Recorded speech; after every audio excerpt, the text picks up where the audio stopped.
जय जगन्नाथ सांग मैंने वेलकम करुच्ची मोर गोटे मिनी ब्लॉग को सकाल सकाल उठी मुझे मोर घर उड़े देती सोमु पलि आसला घर को सी तार बस खेलुला ये आम समस्त मिसी खाई पखाड़ भात और माछ भजा खट्टा देन मु फटाफट गाधे की पलि आसती लंच तैयारी करने मो मामा मत सीधा सीधा कहला कि मुझे अंडा सिझे रखीदे और छड़े भी दे तू खाली तरकारी करू मुझे मो भौणी को मसला रेडी करने दे देती तापर मुझे फटाफट ता आज्ञा पालन करके पलि आसती रोषे करने एठी कड़ाई बसैकी फास्ट मु तेल पकईकी अंडा सब भाजी देथिली अंडा हो गला परे ताकू काढ़ी रखी देथिली तापर मु एपटे मसला कषिबा पई फास्ट तेल रे बिलाती लंका गुंड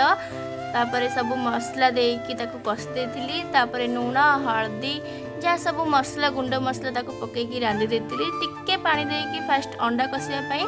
अंडा सब से छाड़ी कषि सारा टिके झोल रखापी पानी देती तापर आम समस्त बस खाई तो यहाँ आज मिनी ब्लॉग।